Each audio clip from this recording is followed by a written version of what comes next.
Double Meat Palace, a Buffy podcast, is a Boink Studios production. And now, on with the show.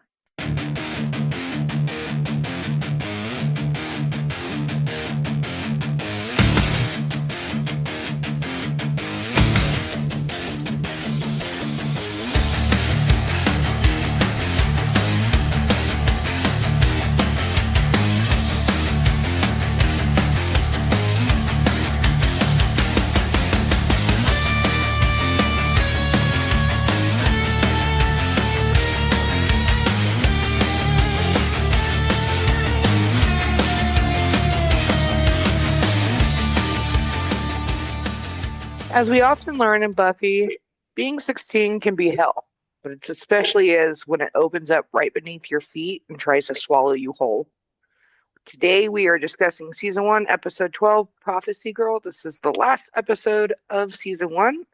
But before we get into it, talk to my co-hosts here, Chris Patton, Chris Coughlin. How was your weekend, Chris Patton?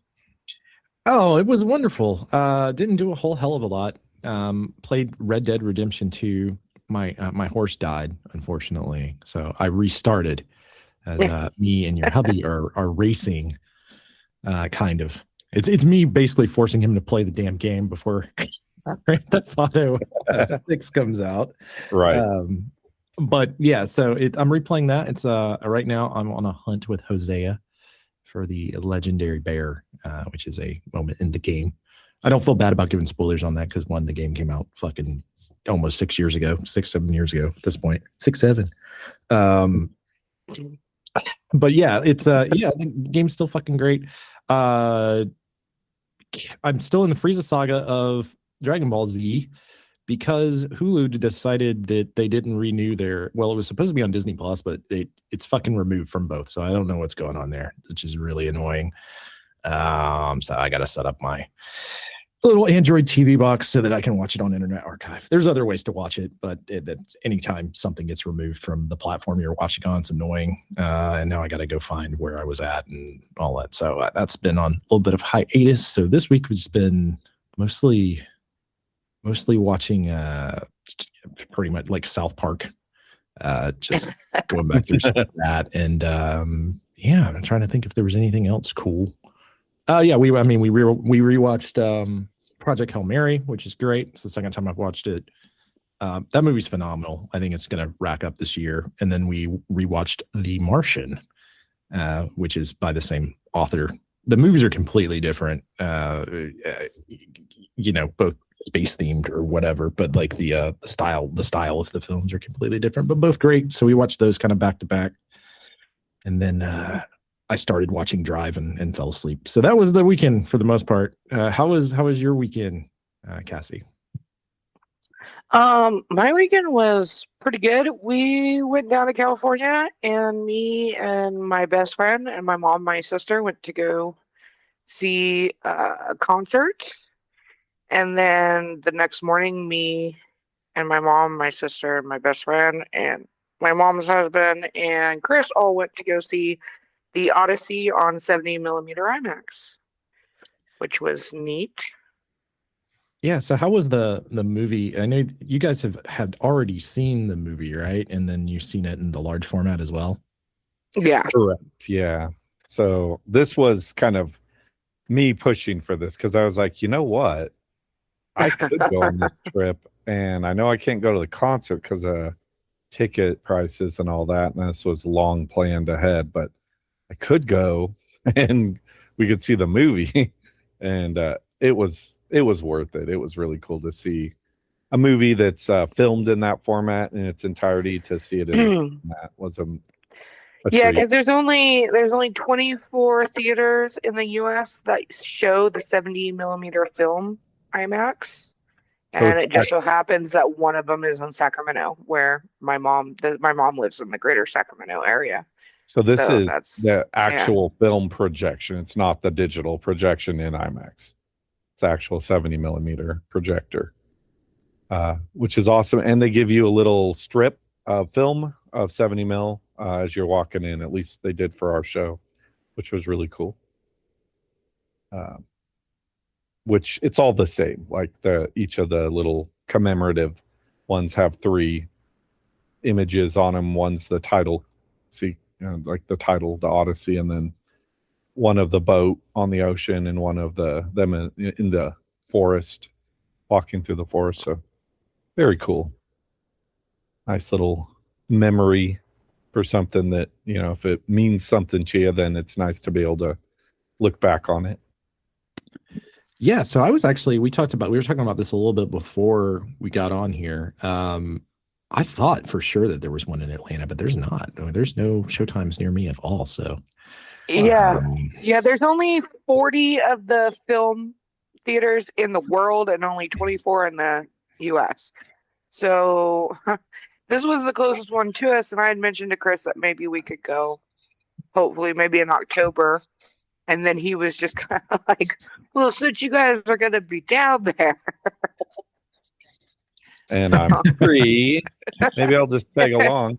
I can fill my time while you guys are at the concert, which I have things to do as far as like preparing for another episode of Bachman's, and then also studying for a test that I'm taking. So, I mean, there was things to do while you guys were having a blast listening to awesome music. Yeah, so how was the show itself, the concert? Oh my God, the concert was so good. So it opened with this band called Static Dress, which is from the UK. They were amazing. Great stuff. And then it was Fit for a King, who I'm a big fan of and I've seen before.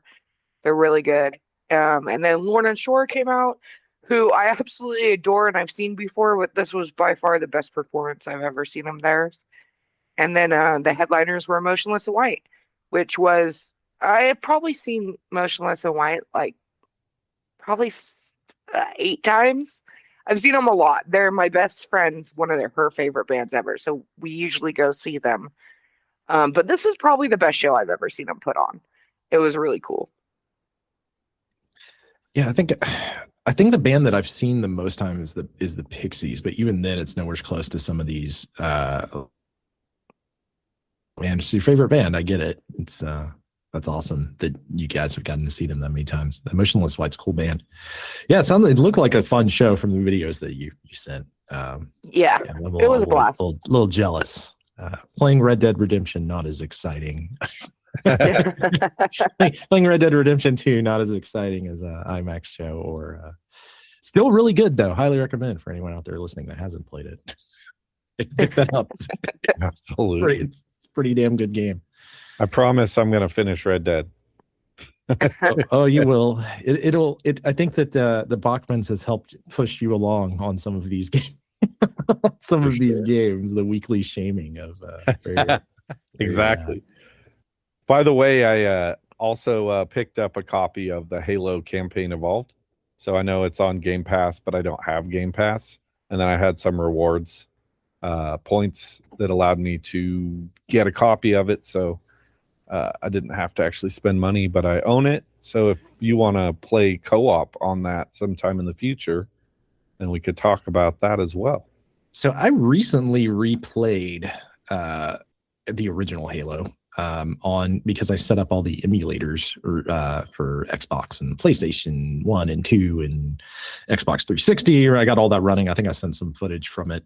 So I've recently played through that game, which is fun. I haven't, but it's the remasters. It's not even a remaster. This is a reimagining in Unreal Engine 5. So it's like, so we'll see if I actually like. That's what I was getting at, is that they've done multiple re-releases of Halo and Halo 2 at this point. Like I have them. Sure. I've had the Master Chief Collection, and then me too. There was another collection. I think we've bought every version ever. I always end up just turning on classic mode. It's my favorite video game of all time, probably, as Halo. Maybe not just the original, but just that series is just like, I mean, I have a tattoo on my back for it. So I feel like that you and I have played through the first 4 or 5 levels of Halo 1 at one point. Probably. It'll be fun to replay this when with really good graphics and you can run, so There's and there's new weapons, like weapons that came later in later Halo are in this game now too. I did see that there is tied to the skulls that you unlock if you play in hardcore mode and get a certain amount of headshots or whatever that unlock the way the weapons worked previously, like the AR, for instance, getting 60 rounds instead of 30, like things like that, which is kind of neat. So I'm going to end up playing this probably with you and yeah. I'd love to play it on Griffin, Legendary. Alex, because that'll be fun if we can ever get some good co-op going, some 4-player co-op deathmatch. There's no really multiplayer in this. This is basically a test case to showcase what they can do with the Halo series in Unreal. So it's basically them going, we can make a Halo game in this engine, and but they're doing co-op in the sense of the missions, right? Yeah. Playing through the story you can do with friends. But yeah, there's no multiplayer with this upgraded engine at this point. So that's kind of curious. You think that would be the first thing they would introduce, as it would be the easiest? I say that it depends on if they reuse netcode or. I think that they want to put all of their eggs multiplayer wise into whatever the next Halo game is going to be, Halo 7, whatever that ends up being. But that's probably still at least 2 or 3 years out. But they wanted to showcase, we can make a really good Halo game in this engine. So anyway, yeah, it looks great, and I'm excited to play it with somebody that enjoys it. Yeah, we'll have to maybe we'll bring back the Patton Report here for an episode on Halo. It's one that I've not covered, but a game that I also really love. It's probably in my top 10 favorite games of all time. I've covered some of the previous ones, Pokemon Yellow, for instance, and Metal Gear Solid and Kirby All-Stars. But I've not covered Halo, so that would be a fun one to revisit. Heck yeah. At least Halo 1 and Halo 2, for sure. I feel like I've spent years in those games realistically, like time spent, but right. I would kill for a really good new Halo. I didn't really care for the last one that much. Right. Infinite lost its luster a little too quickly. It was very enjoyable, and then it just kind of dropped off. Well, we've talked a lot about video games, but it's time to get into Buffy, right? Hell yeah. Let's do what we came to do here. All right. Let's discuss Prophecy Girl. Now, this is season 1, episode 12. This is the season finale. It first aired June 2nd, 1997. This was written and directed by Joss Whedon. You want to do your little what happened in 1997, Patton, before we get too far into it? Oh, we want to do that this early? Okay. Yeah, we let's can do it. that. Yeah. So do you want to hear about wrestling first, or what was on the network stations first? Let's hear the network stations. Okay. All right. So on Monday, June 2nd, 1997, ABC was showing You Gotta See This, which was a special / repeat, followed by the 9th annual World Music Awards from Monte Carlo, which I don't know. Do they even still do the World Music Awards? I don't know that they've seen that in a long time. I don't even know what that is. So it's usually like it's kind of like the Grammys do you guys remember like the MTV International Awards that yeah. It's similar to that. But I haven't heard anyone mention this. I'm sure it still exists, right? Like it has to still exist. But eventually, like MTV and the Grammys, they ended up just adding their own category for world music for each category, like world, like international rock, international pop, things like that. So I don't know, maybe it just faded out of importance. But that was what was happening on ABC. So. CBS had Cosby Show, followed by Everybody Loves Raymond, Sybil, Inc., and then Chicago Hope, which is going to be kind of the same for a while as we go through this, with only 12 episodes of Buffy, Cosby, and Everybody Loves Raymond being 24 episodes this will probably still be. I think that this lineup sticks around for CBS, even headed into season 2 when we get to season 2 of Buffy. NBC was showing a movie, A Friend's Betrayal. Have either of you ever heard of this? Blake? No. Nope. Okay. Yeah, let's pop into the old IMDb here and see what the hell this is, because that sounds like some made-for-TV Lifetime. It does. It sounds like a Lifetime movie. A Friend's Betrayal, also released as Stolen Youth, is a 1996 television drama film. Yep. The film starred Brian Austin Green of 90210 fame. So that's how you know it. That's how you know it's good. I love Brian Austin Green. That being said, this is and then they showed the new date in premiere time for Dateline NBC, which would be expanding to 4 nights a week in the 90s here. So that was what they had going on. Fox would be the network I probably would have tuned into this night outside of wrestling. But if I was not around somewhere that had cable, I would have been watching Tombstone at 8 o'clock, which is one of my favorite movies of all time. Huckleberry, that's just my game.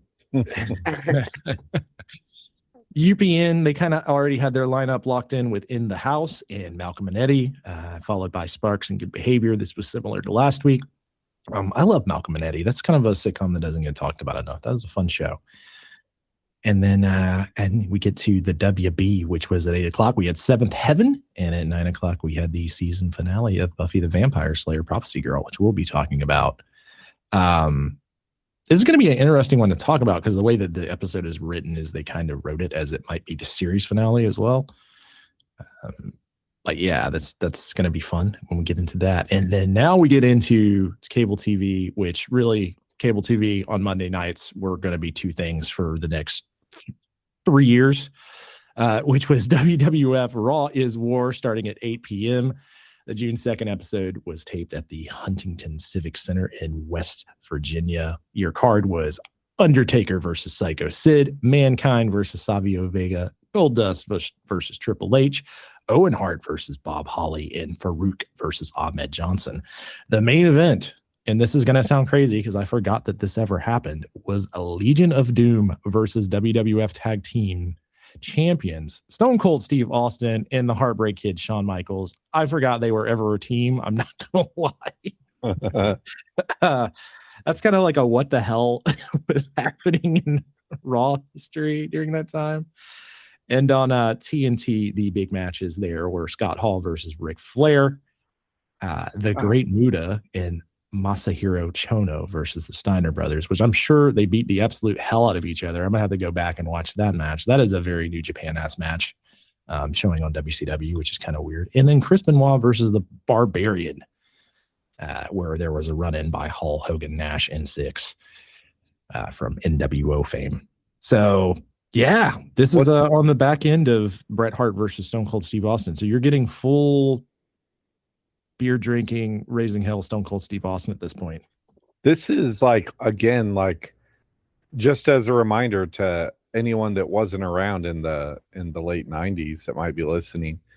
Again, like we didn't have the ability to record TV unless you had a VHS player and you were recording it on a videotape. So what was on TV at the time it was on, you had to pick and choose. And that's why, you know, people had their favorite shows and they'd miss out on other things. You'd, you know. Yeah, you gotta. If you were me, you would record what you were watching, which at the time for me would have been WCW Nitro here, and then trade with your friends for the WWF episode of Raw the next day. Yeah, it's cool. Do a little trade switcheroo here, so you could watch both. At the movies, the Lost World Jurassic Park had just opened a few days earlier, and that was the #1 box office at the movies.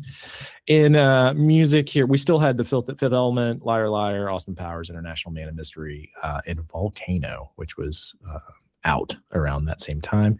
The the top things going on in music, this has not really changed. It's Mbop, One Headlight by the Wallflowers, Jewel, You Were Meant for Me, No Doubt, Don't Speak, Spice Girls, Say You'll Be There, and I'll Be Missing You.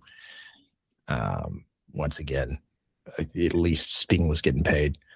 And yeah, gaming didn't really change. A little later this summer, we do get GoldenEye 007, which is going to be the massive release for the N64, which does happen before the second season of Buffy the Vampire Slayer. But that kind of takes us into everything that was happening on this date of hang on, now I lost the date here. June 2nd. 1997. So that gets us in the this gets everyone in the mood. Everyone should be feeling what 1997 was like, thinking about Bill Clinton was still president. 9/11 hadn't happened yet. There's a lot of things that were very different back then. Fox showed movies that people actually wanted to watch. It was a wild world. All right. Well, what was also happening was on Buffy at the Bronze, we had Xander and Willow sitting at a table. And this is where Xander's practicing asking Buffy out on Willow while she sits there and stares at him pretty like in a daze, wishing it was her. He's kind of messing up doing the would you date me? And he's like, yeah, that's horrible. And then Willow kind of comes back to earth and she's like, yeah, that's not that good.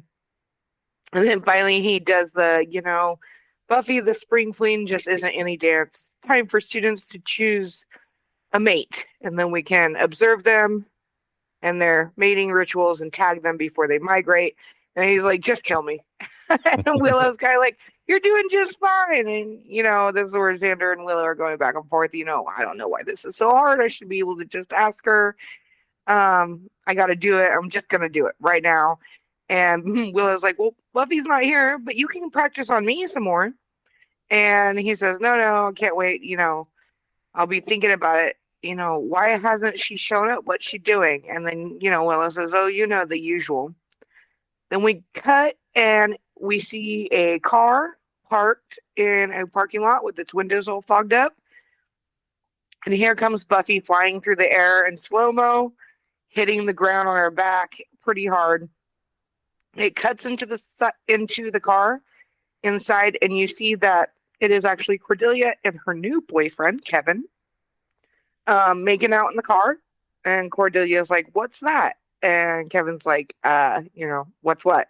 Cuts back outside again, and you got Buffy picking herself up, and you see a vampire approaching.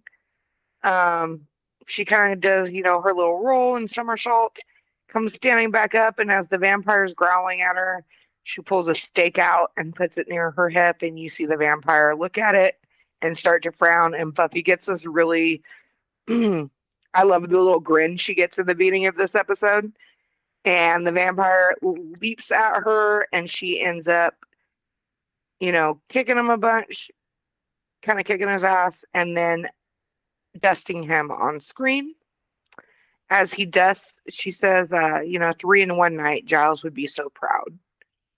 At this point, we cut to the library, and we see the skylight on top of the roof, and the camera comes in to the library, and you see that Giles is researching, and he's reading some stuff out of the codex, the one that Angel had brought him in the last episode, and he's reading in another language, and then he translates it as the master shall rise, and the slayer.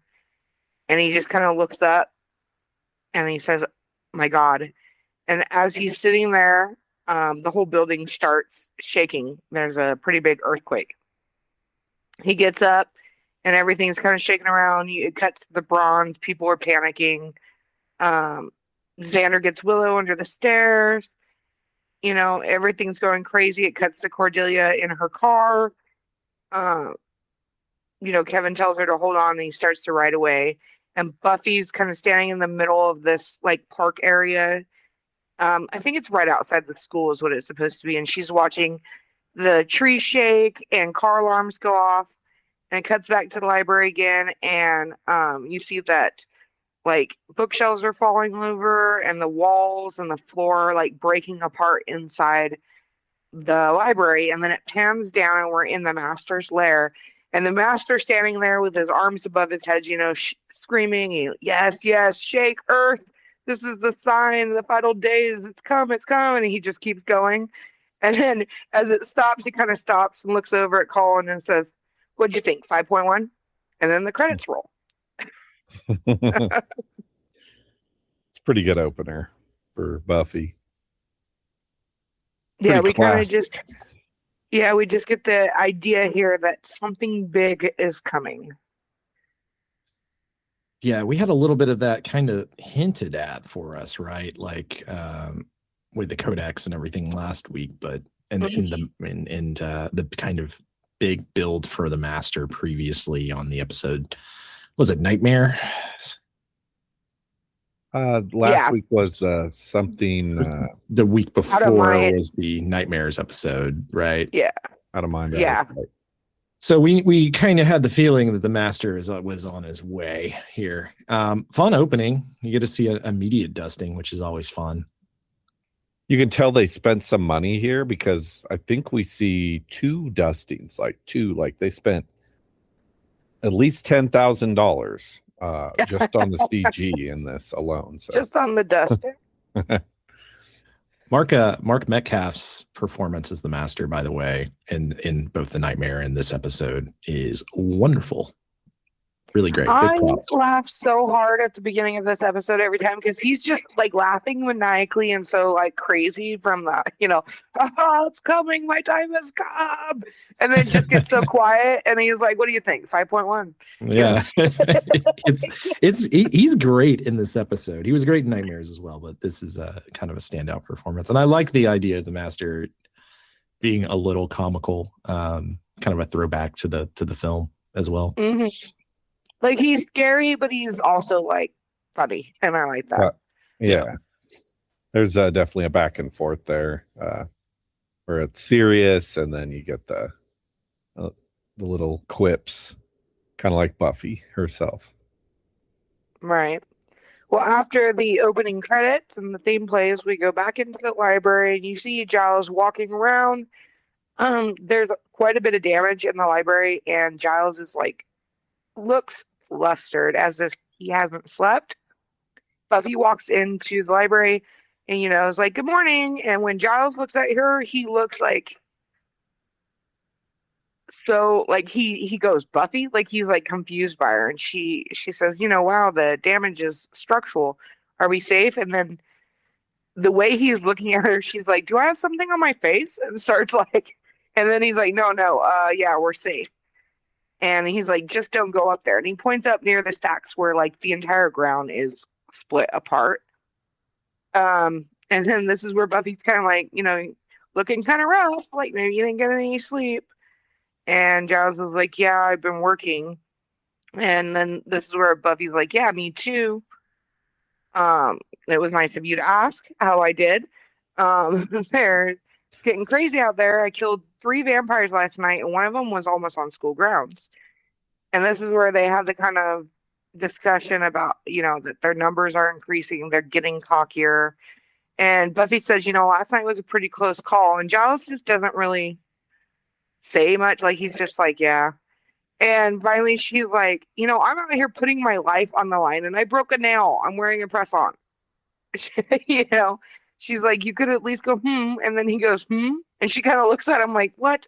And he's like, I'm sorry, I'm glad you're all right, but I'm really busy. And she's like, fine, that's okay, I can't put it off any longer, I have to meet my terrible fate. And Giles turns around and goes, what? And she goes biology. And then the bell rings and Buffy leaves, and Giles kind of watching her. He just seems really out of it. He clearly read something that we haven't learned yet. We cut outside after class, and it's Buffy, Xander, and Willow coming out the doors and talking about how boring that class was, even for Willow, who's a science nerd. And finally, while they're talking, Xander's kind of like, hey, don't you have that thing to do?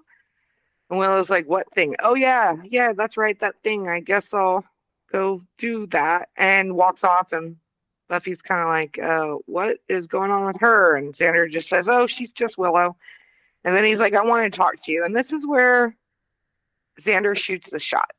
They sit down on a bench, and Xander tells her he starts kind of the spring fling is when students he does the thing he was doing at the bronze, and then he finally just takes a breath and says, "I want you to go to the dance with me, you and me on a date."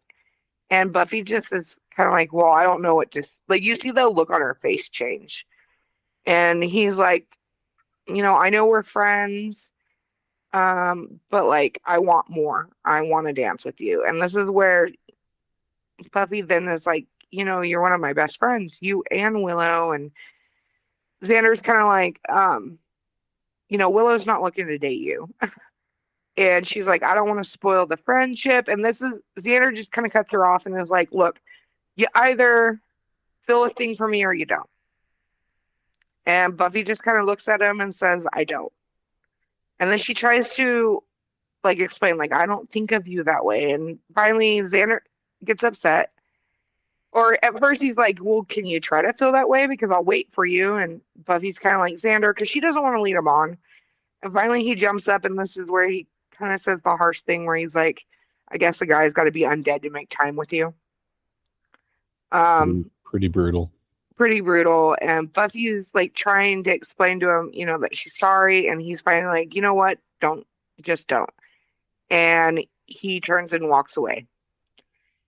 We cut back to the library again, and Giles is on the phone, and you hear him talking to somebody saying that he needs to see them. They need to come after sundown.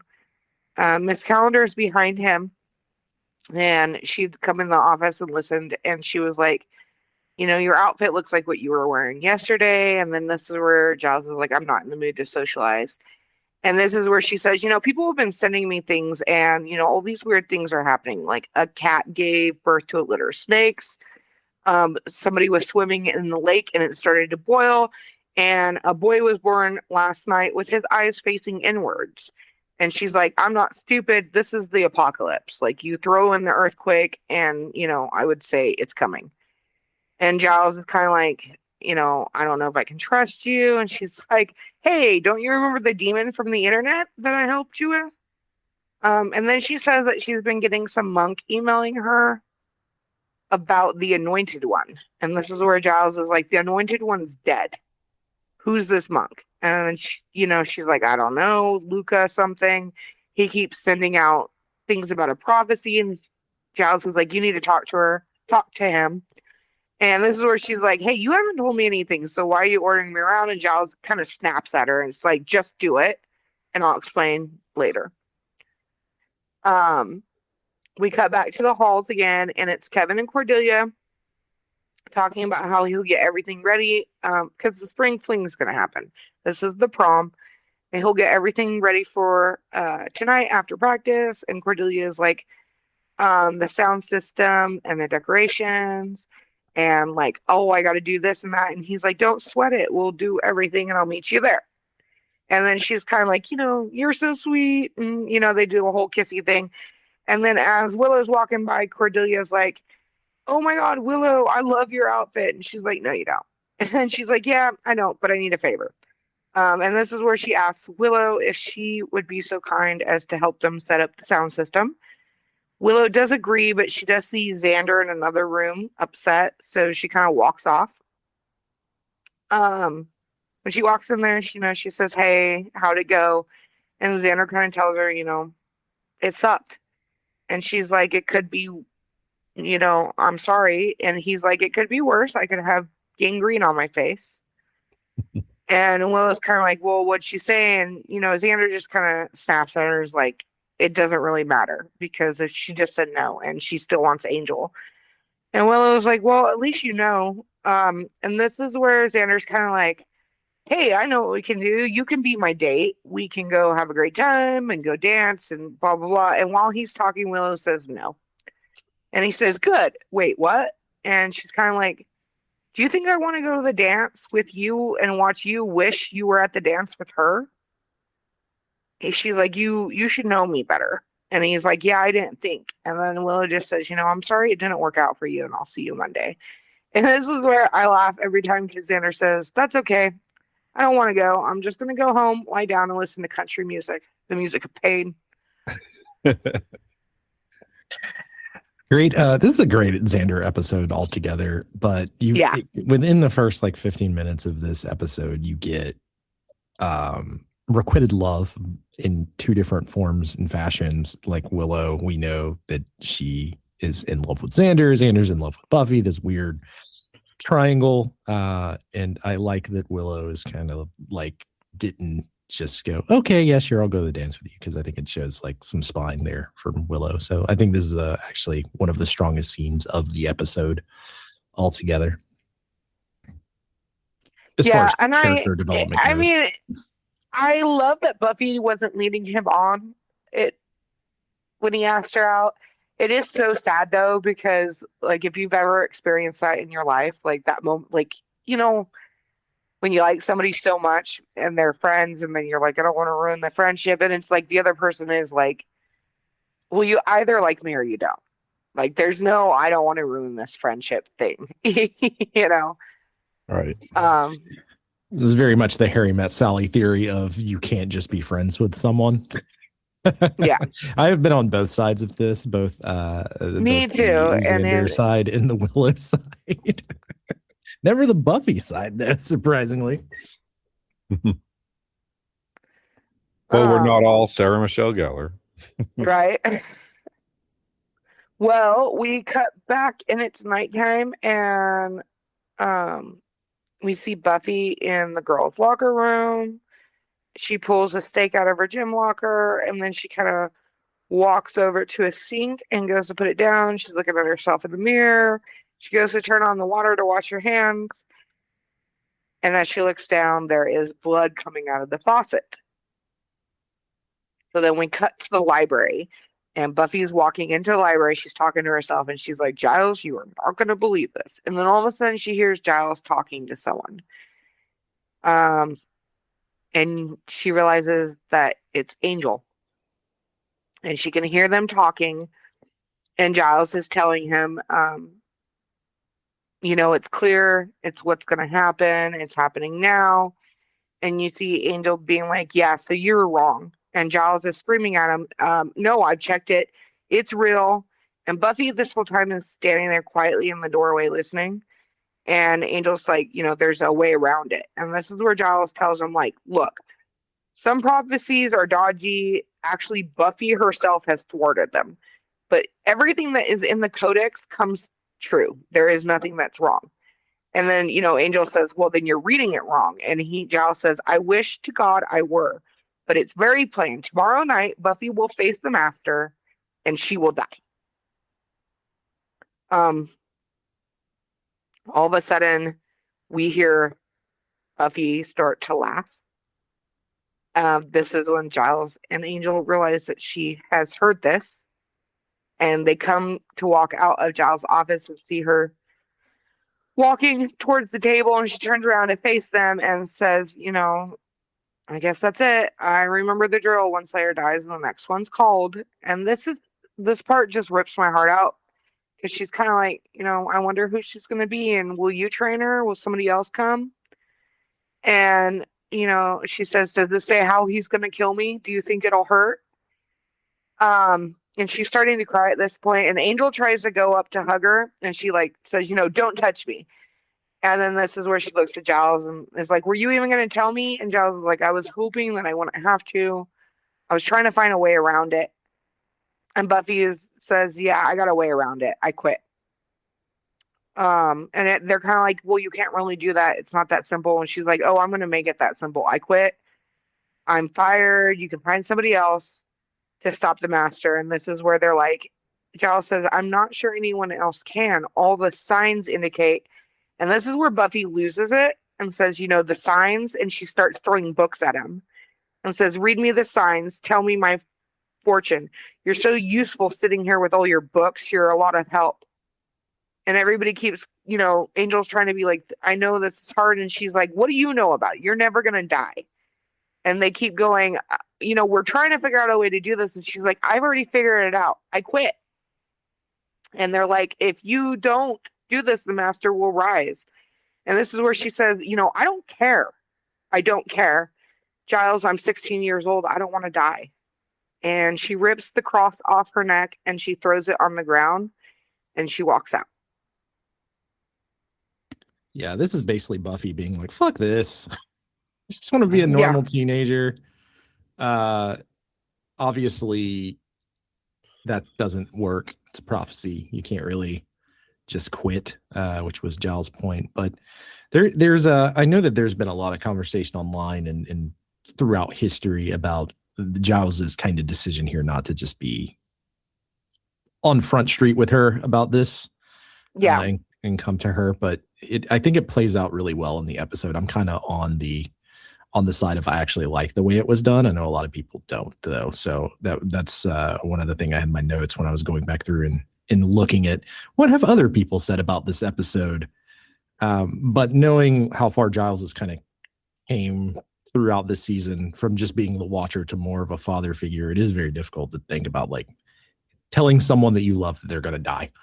And there's not really anything that you can do about it. Well, yeah, and it's even the idea of if he tells her, and this is a prophecy, and the prophecy is going to go the way, it's supposed to, what is telling her going to do except make her sad and maybe not fight as good? You know what I mean? Like, this is why he was trying to talk to Angel, because they're trying to think of a way, because they don't want her to die. Her overhearing it, the way that she found out is in itself really sad. Yeah, because it feels like she's just getting left out, to dry, so to speak. Everybody just is like, okay, well, you're going to save the world and you're going to die. And nobody is talking to her about, because how would you feel? You're 16 years old and you just found out you're going to die tomorrow night. Yeah, it's incredibly sad. She's got the weight of the world on her shoulders. This entire series is about Buffy shouldering, the hardest things. Yeah. I think this is and we're going to get further into it, but this is a great Giles episode in itself. So I don't mind that it played out this way, because you kind of get a reversal of roles between him and Buffy here. Yeah. Sad moment. And even sadder moment, we cut to Willow's room, and Willow's sitting at her desk, and she's looking at a picture of her and Xander, and she starts to feel bad, so she picks up the phone, calls Xander, and cuts to Xander's room, and Xander is laying in bed listening to I Fall to Pieces by Patsy Cline. This made me laugh so hard because I just watched I've been rewatching King of the Hill a bit, and there's this episode where Bobby's dating a vegan, and she's a little older than him. Oh, yeah. Takes it too seriously. And Bobby's just laying on the floor listening to Hank Williams. Yep. Country music. I laugh so hard every time because not only do I laugh at his line of I'm going to go home and listen to country music, the music of pain, but then to see him laying there listening to country so music. Good. I immediately thought of Bobby Hill, and Hank comes in the room and he's like, well, at least his taste in music has gotten better. So this made me laugh harder than it probably should have, but it was a great scene in the fact that they licensed like a classic country song and didn't just do the normal Buffy thing of throwing in something random, So we see him laying on his bed listening to country music. The phone rings. He picks up the phone and then he hangs it up and then just tosses it off the hook. Then we cut away and Buffy in her room, and she's looking through a photo album. She's crying, and Joyce walks in and says, are you all right? And Buffy says, yeah, sure. And then Joyce is like, you're probably just full from that bite of dinner you nearly had. And then Buffy just kind of keeps ignoring her. She's like, do you want to tell me what's on your mind? And finally, Buffy turns around and was like, hey, let's leave. Let's go away for a weekend. You can do the mother-daughter thing. You can talk about all the embarrassing things that you love to bring up. And Joyce is like, the gallery's open on the weekends. And this is where she's like, Mom, please. And Joyce is like, is prom tomorrow or the spring fling or whatever you guys call it? And Buffy says, yeah. And she said, so nobody asked you? And Buffy, says, oh, someone. And then this is where you get that mom-daughter moment where she's like, but not the right person. I do actually know things Um, and then she's like, well, I guess this isn't a good time for this, and she opens up Buffy's closet, and it's this beautiful white prom dress, which gave me a little flashback to the movie. Um, and Buffy, hops up and is like, oh my God, we can't afford this. And Joyce says, with the way you've been eating, we can afford it. And this is where Joyce says, you should wear it to the dance. And Buffy says, I can't go to the dance. And Joyce says who? Is it written somewhere? You've got to do what you want. And she tells her the story about when her freshman year in college, how she didn't have a date and she went to homecoming anyway. And Buffy says, was it awful? And she said, yeah, it was awful for about an hour. And then I met your dad. And she ends up telling her that he did have a date, but that is another story that she will not get to hear. But it was a good night. And Buffy says, yeah, you had your whole life ahead of you. And Joyce is kind of like, yeah. And Buffy says, must be nice. And it cuts away again. This is another kind of fun character growth moment for Joyce. I think this is kind of the closest they've seen throughout the season. Yeah. As far as mother and daughter goes, they've really done a great job of you get a lot of character growth in this episode if you go back from episode 1 to now, which I think is a cool thing about this finale. Yeah. I think everybody's kind of finding their footing in this episode. Definitely. I really like where all the characters end up by the end of the episode. I think everything's pretty cemented in by what they're going to be moving forward.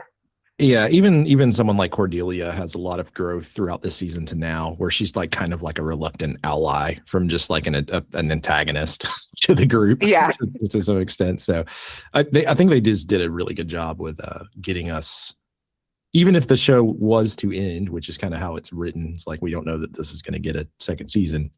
I think they did a good job of leaving all the characters in kind of a cool place in case it was renewed, which.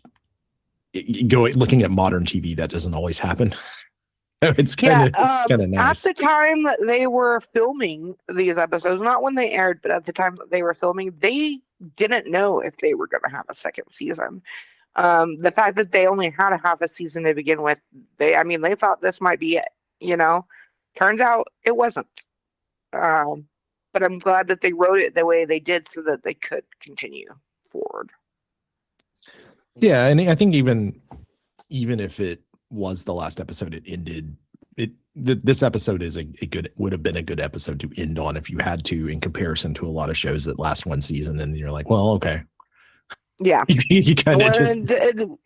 Yeah, we're not going to end on a cliffhanger. We're not going to, they did wrap up the season really well. So the next scene, we cut to the school on the next day, and it is Cordelia and Willow getting ready because they had said they were going to meet. This is where Cordelia is kind of complaining to Willow that Kevin had told her he would take care of everything last night, and he never showed up. And this is where she also gets you don't understand. I'm not even mad. He flaked on me, and I'm not mad, and I actually think it's cute. And this is where they're, this is where she must really like him. They get to the audio-visual room. They look in. They see a bunch of guys sitting on the couch, and the cartoons playing on the TV. And this is where Cordelia is kind of like, oh, they're watching cartoons. That's so cute. That's not cute. It's annoying. And they're kind of like, yeah, we shouldn't put up with men. We're going to give them, my icy stare. And they go to, well, we see the inside of the room and we realize that they're all dead in the room. Kevin is actually sitting up against the door. And as Cordelia goes to open the door, Kevin's dead body falls out into the hallway. He's got vampire bites on his neck. Willow steps by the body into the room. And as she looks around, there is multiple bodies of students all over the room. And there is a child-sized bloody handprint across the TV, as well as lots of blood spread all over the room. This is probably, like, me and Chris were talking about this. This is probably one of the more graphic scenes that they've done, especially in this season, to give you the idea that, like, these kids are dead. Yeah, this one they definitely go out of their way to kind of show you the violence after the fact, versus some of the other episodes and scenes that are kind of more off screen, I guess, similar to like the violence like in Texas Chainsaw Massacre. Most of it happens off screen or cuts. Yeah. Whereas this, you're actually kind of seeing the aftermath. So yeah, I would agree with both of you guys on that.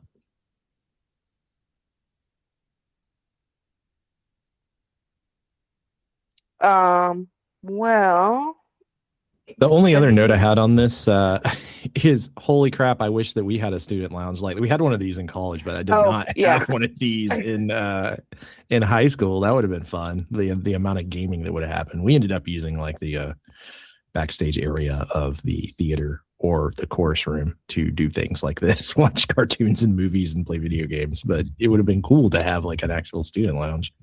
yeah, we did not have a student lounge where I went to school.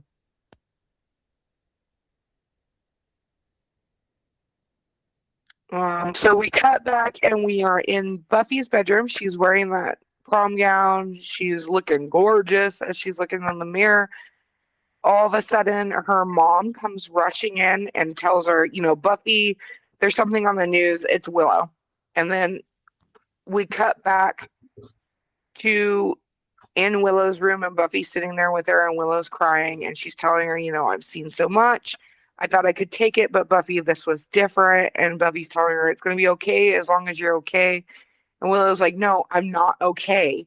Like, I knew those guys, and I go in there every day, and it wasn't our world anymore. They made it theirs, and they had fun. And she's like, what are we going to do? And this is where Buffy tells her, we'll do what we have to. Promise me you'll stay inside tonight. And Willow says, yeah. And then as Buffy starts to leave, Willow kind of goes, Buffy, and Buffy turns back around and she says, I like your dress.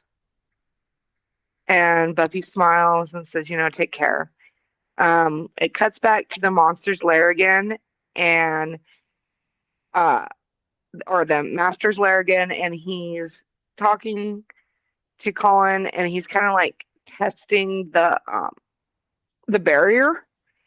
And then he says soon, and he kind of like sends Colin out of the barrier to go up it to go get Buffy because he's the anointed one. It cuts back to the library, and you got Giles getting a bunch of weapons and putting them in a bag, and Miss Calendar is saying, she's got to recapping everything because he's obviously just told her what's going on, and she says, okay, so this master guy tried to open the Hellmouth, got stuck in it, and now all the signs are reading that he's going to get out, which opens the Hellmouth, which brings the demon, which ends the world.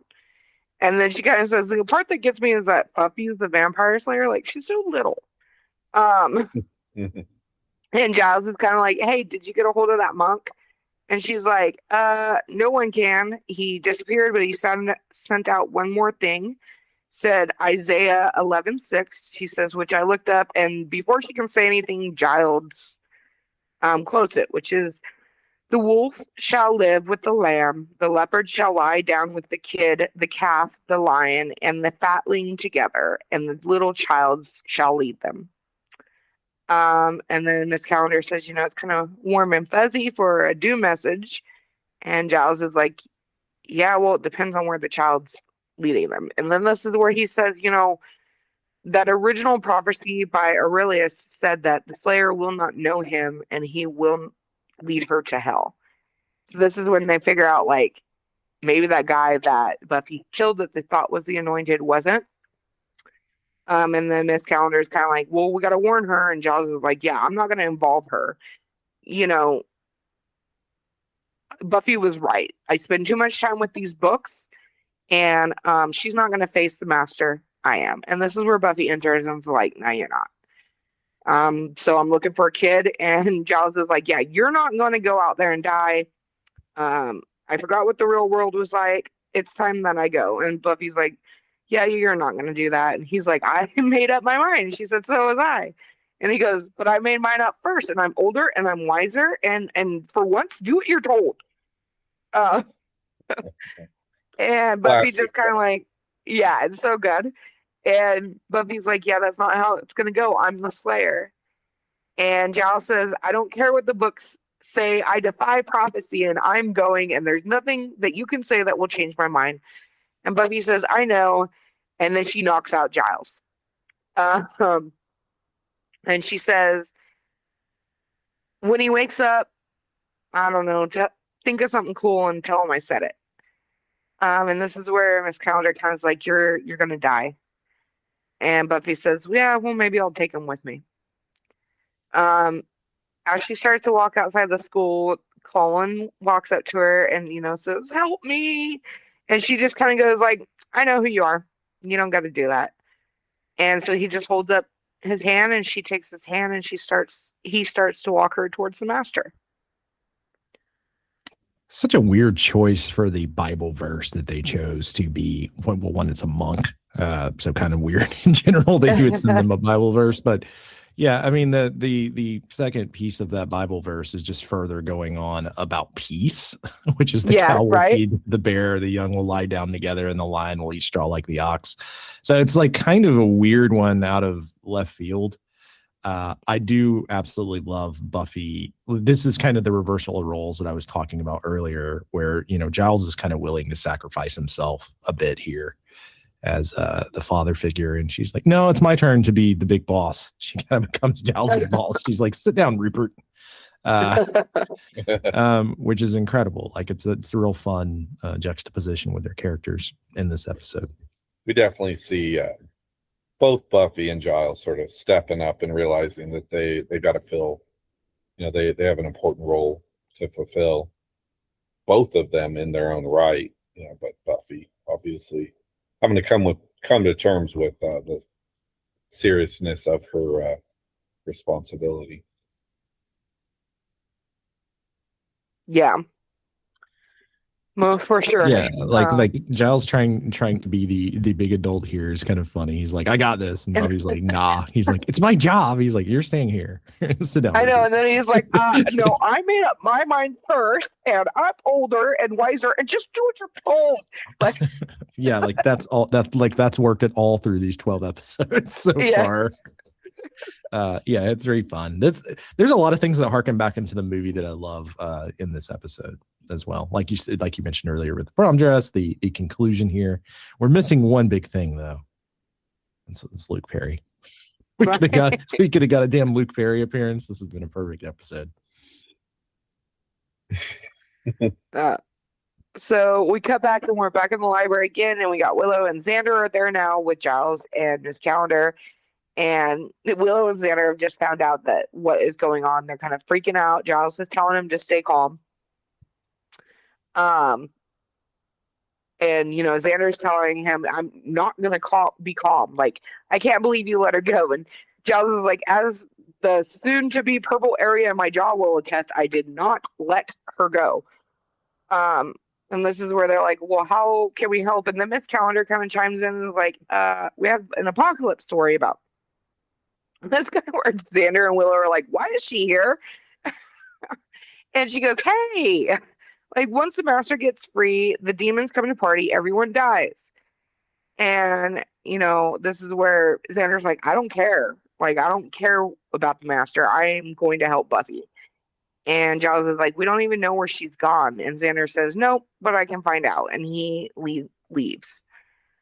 We cut to the tunnels, and you see Colin leading Buffy down all of these tunnels and down the stairs and down a side tunnel.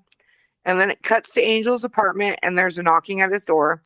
Angel goes to answer the door, and he says, oh, look who's here. And then Xander goes, right if I come in, and just walks right in. And Angel's like, sure, make yourself at home. And this is where Xander tells Angel that Buffy's gone to fight the master. And Angel's like, yeah, he's going to die. And this is where Xander's like, okay, but we're not going to let that happen. We're going to go find him. You know how to get there. Just take me to him. And this is where Angel's like, yeah, you're out of your league. He's going to kill you. And this is where Xander kind of loses it for a moment. And he says, how can I say this clearly? And he holds up a cross and he puts it in Angel's face and starts making Angel back away. And he says, I don't like you. At the end of the day, I pretty much think you're a vampire. But Buffy's got this big old yen for you. She thinks you're like a real person. And right now I need you to prove her right. And this is where Angel says, you're in love with her. And he goes, aren't you? And it cuts back to the library. Such a great scene and a great Xander moment from coming from like the comic relief guy to someone who's genuinely willing to put himself in, which he has throughout the season, but we know that he's putting himself in mortal danger here more so than ever before. It's a great Xander character moment. I love that. Like when he knocks at the door, then he just walks in. That's like a complete role reversal there, where it's like he doesn't need to ask for permission to come in. Yeah, he's not a vampire. It does come off kind of badass though. He's like, his nuts dropped a little bit right here. Right. And I love that how Angel's like, oh, you're in love with her. And he goes, aren't you? Like, of course, everybody's in love with Buffy. Like, yeah. Though you wouldn't know it from Angel so far in this season, being that he's been in 4 episodes, mostly just brooding. Right, just being that tall, dark, handsome, says 2 words and then disappears into the shadows. Yeah, it's his contribution to the apocalypse so far is mostly standing in dark rooms looking concerned. His love language is just cryptic warnings. All right. Got a couple Angel jokes out this episode. There wasn't I didn't get as many as normal, but well, we cut back to the library, and Giles is going through books, and his calendar's like, so here's my question. If the Hellmouth is opening, where's it going to open? And this is where they're like, don't know. And they're like, well, if he's in it, like, when he come out where it opens? And they're like, we should probably figure that out. So Giles, Willow, and Miss Calendar are like running around trying to do research. And then we cut back to the entrance of the Master's lair, and Colin stops, and Buffy kind of looks at him, and he points, for her to go, and then turns around and walks away. And she starts walking down in there. She's looking around. It's dark, and you hear the Master say, welcome. And she says, thanks for having me. And then the Master steps into the light, and, she kind of gives a little quip about how it looks like he's got some water damage. And he says, oh, good, the feeble banter portion of the fight. Why don't we just cut to that? And then she launches a crossbow bolt right at his chest, and he grabs it and says, nice shot. And it cuts back to the tunnels, and we see Xander and Angel walking through the tunnels, trying to figure, Angel's kind of leading Xander through. And then all of a sudden, Angel goes this way, and then he sees Xander, kind of looks at him weird, and he goes, what? And Xander's like, you were looking at my neck. And he's all, what? And he's like, you were checking out my neck. I saw you. And he's like, no, I wasn't. And he's like, just keep your distance, pal. And he's like, I wasn't looking at your neck. And he's like, I told you to eat before we left. I love like, keep your distance, pal. such a great scene. Always getting the best lines in every episode, I swear. So we cut back to the lair again, and the Master breaks the crossbow bolt and says, you're not going to kill me with that. And Buffy's like, don't be so sure. And this is where they're talking back and forth, and you get the Master kind of being like, you don't understand your part in all of this. You're not the hunter, you're the lamb. And it cuts back to the library again. And this is where they're like, well, where is the Hellmouth? And then Willow's kind of like, well, last time the Master tried to get out, remember, in the second episode, The Harvest, the vampires gathered at the Bronze, so it must be at the Bronze, and oh my God, the prom is happening. So Miss Calendar and Willow go to run out to get into Miss Calendar's car. So they start running out of the library. They're going to go to the Bronze and get it to stop. It cuts back to the lair again. And, Buffy's like, for someone so powerful, you do like to hide a lot. And the master's kind of like, well, I've been waiting and I want this to last. And she says, well, I don't. And he pops up right behind her and he's like, I understand. And if she turns around, he literally knocks the crossbow out of her hands and grabs her by the neck. It cuts back to the school parking lot again, and you got them walking through the parking lot. Miss Calendar's digging through her bag looking for keys, and Willow's kind of like, what's going to happen if they get to the Bronze before I do? And Willow's not looking out in front, but Miss Calendar is, and says, yeah, I wouldn't worry about that because they're not going to the Bronze. And as they look out, they are surrounded by vampires in every direction, coming towards the school, all by Miss Calendar's car. There's nowhere to go. It cuts back to the Master's lair again, and Master's got Buffy by the throat, and she goes to like swing at him, and he like knocks it away, and then she goes to run, but he like holds out his hand, and this is where we get kind of like a compulsion type thing where he makes her stop, and she's like frozen and can't move, and he takes her coat off as he walks up to her and drops it, and she's just standing there like catatonic, and he tells her, you heard about the prophecy, you came to stop me because you thought I was going to break free, and like that was super noble of you, but here's the problem with prophecies, they don't tell you everything. And he whispers into her ear, you're the one that sets me free. If you hadn't come, I couldn't go. Think about that. And as we see Buffy frozen in fear start to cry, he bites her neck and starts draining her blood. And then he like looks up and says, oh my God, the power. And Buffy falls to her knees and falls face down in a pool of water. And he says, and by the way, I like your dress. And he goes up to where the barrier is and puts his hands right through it and starts to walk out of the lair. Yeah. With Buffy realizing that if she would have just went on the mom trip, maybe things would have been okay.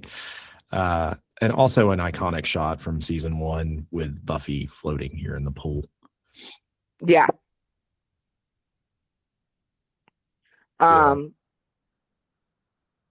So we cut back and you see in the tunnel, Xander and Angel hear this noise. And Xander's like, what is that? And this is where Angel's like, it's too late. He's going up. And they start running to the lair. As they run into the lair, they come in and this is where you see her floating in the pool, like completely lifeless, face down. And Angel goes over, pulls her out of the water real quick. He's checking her pulse, and Xander's standing right there. And Angel says she's dead. And Xander, in disbelief, says, nope, she's not dead. And Angel says, well, she's not breathing. And this is where Xander's kind of looking around and says, if she drowned, there's a shot. Do CPR. And Angel's like, you have to do it. I don't have breath. And so Xander takes off his jacket, puts it under her head, kneels down by her, looks at her, and then he starts performing CPR on her. And then as he's pumping her chest, he's yelling, come on, come on. We cut back to the parking lot, and the vampires are enclosing on Miss Calendar and Willow. And Willow's kind of like, why are they coming here? And then you hear a car screech, and when they turn around, here comes Cordelia driving like a bat out of hell. And she says, get in. And then it cuts back to the Master's lair again. And, Xander's still yelling, come on, come on. And he's just doing compressions on her chest. Angel's looking down because he's like, this is it. And Xander's still yelling, come on, Buffy, please, come on. And then all of a sudden, Buffy's eyes open. And she's kind of like looking around but not moving. And then she spits up a bunch of water. It's like she snaps back and she starts spitting up water. And then she sees Xander and says, Xander. And Xander says, welcome back. And she kind of smiles. And it cuts back to the school parking lot again. And as Miss Calendar and Willow are getting into Cordelia's car, she's, telling him, I was sitting where Kevin and I used to park, and all these things started coming at me. And Miss Calendar's like, what do we do? And Willow's like, we got to get to the library. And Cordelia goes, library. Great. And she starts burning rubber, does the U-turn. She's hitting vampires and and she drives right through the school, right through the hallways of the school, right up to the library. As they get out, Willow's like, we generally walk there. And Giles comes out and is like, what the hell's going on? And this is where a bunch of vampires are running in. They all run into the library and start barricading the door. And they're like, vampires are coming here. They start like barricading the door up. And then we cut to the roof of the library, and the master's up on the roof of the library. And he's doing the my world, my wonderful world. And it cuts back to the lair again, and Buffy starts to stand up, and Xander's kind of like, be careful. And this is where they tell her that the master has left. And so she starts to walk, and Xander's like, no, you're still weak. And she's like, no, I feel strong, I feel different, let's go. And it cuts to the library again, and they're piling up things. And then Giles looks at the stacks, and there's vampires coming through the stacks, and they go running up there and trying to barricade that off. And it's just like insanity here in the library. And we see this big tentacle start coming out of the ground, where the ground had broken the library, wraps around Willow's leg and starts dragging her into the ground. Another vampire punches through a door and grabs Cordelia. Cordelia screams and says, somebody help. And at this point, it cuts to the theme song of Buffy the Vampire Slayer. And we see Buffy walking down the street with Angel and Xander right behind her. And Xander says, how do you know where the master's going? And she says, I just know. And you see a vampire jump in the way, and Buffy goes, oh, look, a bad guy. And just punches him right out of the way. Like, she's as strong as ever. As they get to the stairs leading to the roof, she says, wait here. Keep the rest of the vampires off of me. And that's where she's like, Angel, put on your game face. And he's like, I'm ready. And he, vamps out. And she says, one way or another, this isn't going to take long. So she starts walking up to the roof. Cuts back to the library. Cordelia hits a vampire and then bites his hand. He screams and lets her go. And she's like, see how you like it. It's such a great moment with Cordelia. All of this stuff with Cordelia here at the end is great. Like I said, it becoming like a reluctant ally, and then also a throwback to how bad she is as a driver that we got earlier in the season. I'd forgotten. She was like, I can't fail this driver's ed again. But then she's like, just driving like a badass in this episode. It's great. It's a lot of fun. It's a good Cordelia moment for sure. And the bite's hilarious. Her and Xander definitely have the best one-liners and throughout this season. Definitely a culmination, like you both were saying. If this was the end of the series, then it's definitely firing on all cylinders for this this final little act here. Yeah, definitely. So then we go back into the library. Willow's getting drugged down by this. It's this giant monster that has now come out. It's got like multiple heads, and it's like a tentacle monster. Cordelia screaming. She can't believe what she's seeing. Giles is yelling out, this is the Hellmouth. So this is where we do learn that the Hellmouth is actually right below the library. And we get the master on the roof, and he's yelling, yes, come forth, my child, come to my world. And as he's saying that, you hear Buffy behind him go, I don't think it's yours yet. And the master turns around and he's staring at her, and he says, you're dead. And she says the iconic line of, I may be dead, but I'm still pretty, which is more than I can say for you. And he says, you were destined to die. It was written. And she says, what can I say? I flunked the written. And then he tries to hypnotize her again and says, come here. And then it cuts back to the library, and Giles grabs an axe and starts swinging into one of the heads of the creature to try and save Willow. And then we cut to the roof again, and as Buffy's slowly approaching the master, he grabs her by the throat, and he's talking to her all scary, and is like, did you really think you could best me here when you couldn't below? And all of a sudden she looks at him and she says, you have fruit punch mouth. And he says, what? And then she swings and punches him, and he falls down, and she's like, save the hypnosis crap for the tourists. This is where they start fighting each other, and he's punching her, she's punching him, there's kicks flying everywhere. Cut back down inside the library. Giles is swinging the axe again, and he's hitting the creature in the head. He ends up breaking this table that then falls upside down, and we see this big spike come out of it. Cuts back out into the hallway, and you got two vampires attacking Angel and Xander, and Angel stakes one, and then Xander punches out another one. It cuts back to the library again, and another one of those heads face Willow, and then it cuts back to the roof, and as the master and Buffy are fighting, she kicks him again, and then he's and then he grabs her by the neck again and says, where are your jives now? And she looks behind her, looks down inside the skylight, and sees that table with the stakes sitting up. And he says, will you laugh when it is hell on earth? And then she looks at him and says, if you're so amped about hell, and then she reaches up and grabs him by the throat, and she's like, go there. And she lifts him up and flips him over the top of her head, body slams the shit out of him through the skylight, and he falls on the desk that has created a stake right through the heart. Now, he dusts way differently than we've ever seen a vampire dust. It's super cool. It happens super slow, and we get just his skeleton left.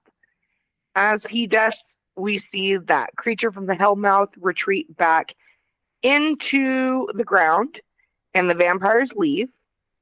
It cuts back to the library, and Cordelia's pushing stuff away from the door.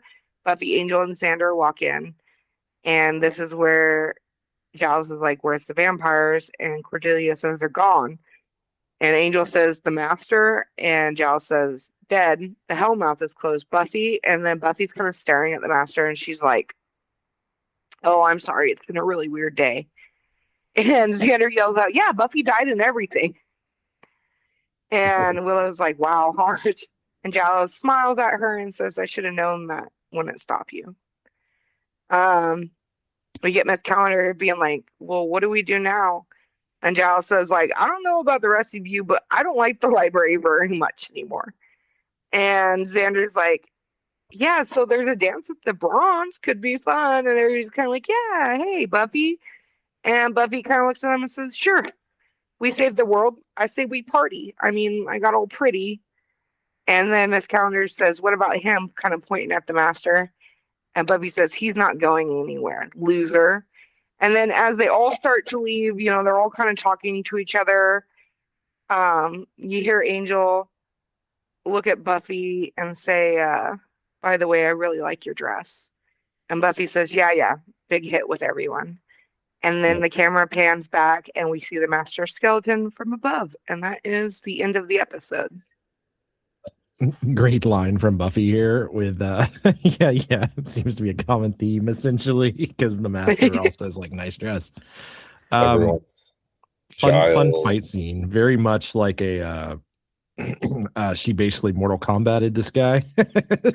Yeah, it reminded me of a cage fight in WWE, from when the Undertaker dropped Mankind through the 3-story.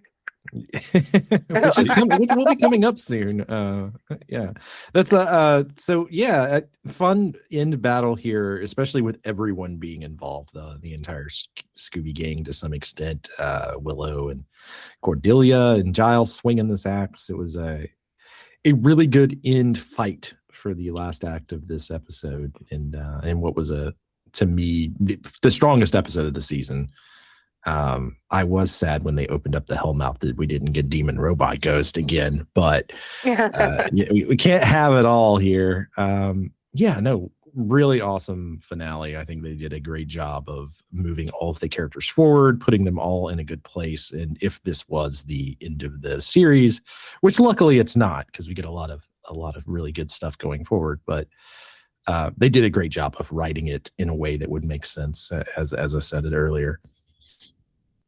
As a conclusion, or at least, it's a semicolon there, you know?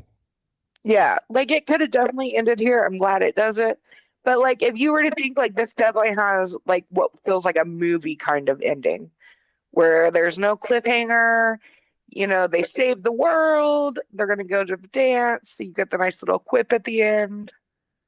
Yeah, it's like obviously their lives are going to go on. There's going to be more things that are going to happen, but whether or not the show goes on, at least you have a conclusion to the school year, to Buffy saving the world from the apocalypse, and you know that everybody that you cared about of the main group was a part of it. You get to see them all participating there in the final battle. We also learned that Buffy is basically a Saiyan. So if she dies and comes back, she just becomes stronger. It's like it's the Goku thing. You get stronger after each near-death experience. Cool that Xander, kind of saves the day here in a way that doesn't get specifically expressed and celebrated, maybe in the way it should, because he doesn't save Buffy. Everyone's in for a real bad time. We didn't get much Principal Snyder here, which I was kind of sad about at all. I clearly expect him to be like, I know the apocalypse is happening, but I'll see you guys on Monday. Right? Yeah. It's after school hours. I'm going home. So I was surprised we didn't get at least one Principal Snyder moment here in the final episode. This episode, I think's biggest achievement is rounding out all the characters, moving them forward in a way. And, you get Buffy from the new girl at the school to the now superpowered Slayer. You get Willow from kind of a shy nerd to an active member of this gang and being willing to fight when necessary. You get Xander from comic relief to someone who's willing to risk his life for the love of his life, Buffy. Giles from watcher to a father figure. Cordelia, as noted previously, antagonist to like kind of a reluctant ally. And Angel is someone who's basically admitted that he also loves Buffy. So a love interest, an emotional anchor, some might say. And that's also a ton of damn character development. Jenny Calendar as well is added into the group. Miss Pot Pie. Yeah, Miss Pot Pie herself. Miss Pot Pie herself is in the loop now. Now we got Miss Pot Pie and Cordelia understanding that Buffy is the Slayer, that there are vampires. This shit is real. And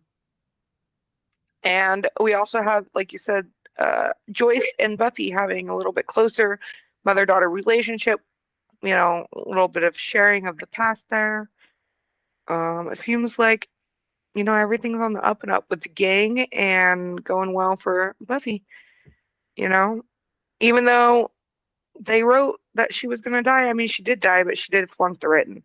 So she came on back, Yeah, it's kind of a crazy, the season itself, you get kind of what the show is going to be. It's done really, really well. And we also get, I think this is one of those moments where it showcases what this entire series is about, which is the reason Buffy is different. The reason Buffy isn't like other Slayers is any other Slayer would have died right there.